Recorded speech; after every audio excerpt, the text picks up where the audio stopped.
How much do you really know about Goku Black? I've noticed a lot of people have gotten this character wrong when trying to understand him. Now, I don't claim to be the smartest person ever, but allow me to explain the truth some of you might have missed. And I believe you may end up being very surprised. And if not, feel free to let me know this video was butt cheeks down below in the comments.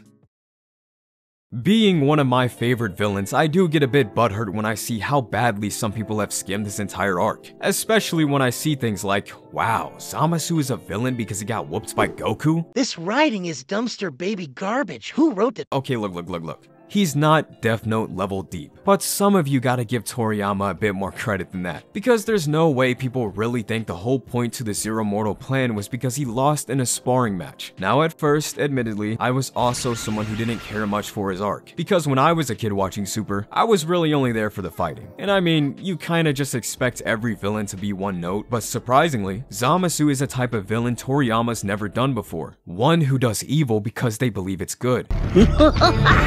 And as we know, many villains before this point were just entirely evil. In fact, every villain before this point was just entirely evil, including Vegeta, because during the time he was a villain, he was pure evil. It wasn't until after the Namek saga he upgraded from pure evil to just a scumbag. But let's go to the beginning, the very start of Goku Black's introduction to his corruption, rise, and admittedly pathetic downfall.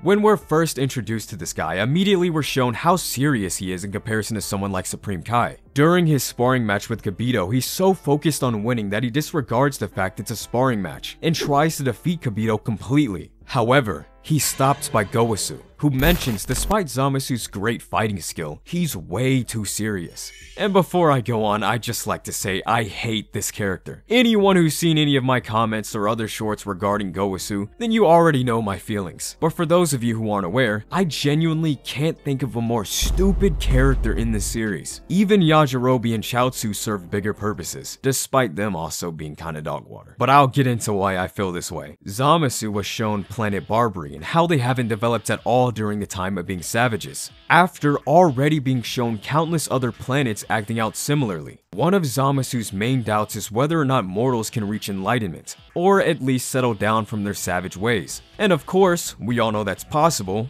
Goku, but he's not aware of that, and by the time he meets Goku, he's already convinced mortals are nothing but evil. Gowasu obviously opposes him and tries to get him to understand it's their job to balance good and evil, which in turn helps mortals develop into better beings. So as a teacher, you'd think, okay, if you're gonna say something is the way it is and your student doubts you, then it's your job to mentor and prove your teachings. But instead, he actually shows multiple examples of planets supporting Zamasu's doubts, thus proving in his mind that mortals are irredeemable and completely evil. And mind you, he was absolutely willing to learn and be proven wrong. He asked questions and went along with Gowasu's plan to observe Planet Barbary's future, which didn't improve by much, and before he could maybe observe a civil interaction, they were interrupted by a barbarian, which Zamasu decides to terminate. So not only did he fail countless times to prove his teachings, he ended up possibly ruining that planet's future. But aside from Gowasu being a bad teacher, this tells you that Zamasu's belief in mortals being evil isn't because he got beat up, it was because of his mentor constantly failing to get rid of his doubts. So when he witnessed Goku's strength in both the anime and manga, he believes that mortals shouldn't have power that rivals gods, if they're just going to use it savagely. And something that might surprise a lot of you is the fact he's actually pure of heart. I'll explain. During the tea scene in the anime, they go out of their way to outright say he's pure, despite his doubts, as the tea he made became clear being a representation of himself, which only became clear after he reaffirmed his belief that evil shouldn't be balanced, but instead destroyed. Thus, he truly believed in his idea of justice, which turned the corrupted tea into something clear and pure. Don't believe me? The episode number is 53. Please go watch it. In fact, I highly recommend it. Because let's be honest, most of us when we were kids were just watching Super for the fighting, and we weren't really paying that much attention to his arc. And fun fact, by the way, in Dragon Ball Fusions, Zamasu is also stated to be pure of heart. Thus, he's immune to the Devil Might Beam attack, which is an attack that will only damage you if you have evil in your heart. But this begs the question, how could he destroy the Kais or even his own mentor if he's pure? Well, it's because he saw allowing balance as a form of evil itself. Merely watching, that's a sin too, don't you see?